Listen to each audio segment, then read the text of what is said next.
C'est l'heure des informations sur Face Afrique TV. Mesdames, Messieurs, bienvenue. La phase de sensibilisation sur l'interdiction du transport mixte en République du Bénin a démarré ce mercredi sur toute l'étendue du territoire national.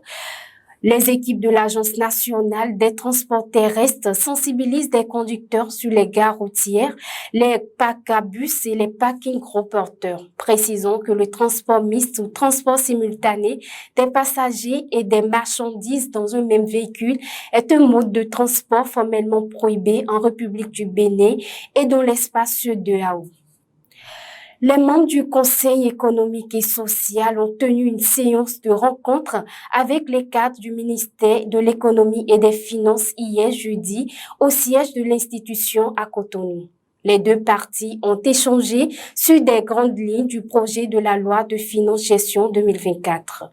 De ces échanges, il ressort que l'économie béninoise est résiliente face aux échos exogènes dans la guerre russo-ukrainienne et la fermeture des frontières avec le Niger. La communauté économique des États de l'Afrique de l'Ouest et l'Union européenne ont procédé ce vendredi à Abuja, au Nigeria, à la signature de 7 accords de financement d'un montant total de 212,5 millions d'euros.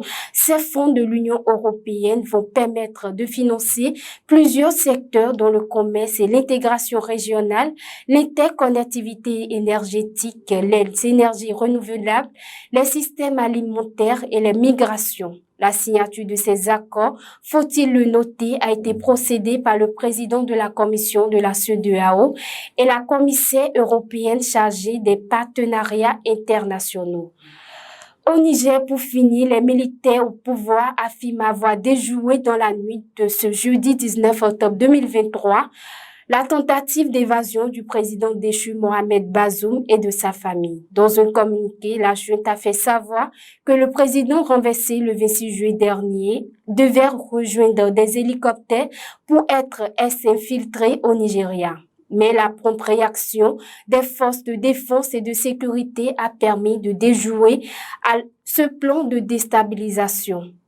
Le communiqué a également indiqué que les principaux auteurs et certains de leurs complices ont été arrêtés. C'est tout pour le condensé de ce jour, mesdames, messieurs. Merci de nous avoir suivis. Portez-vous bien.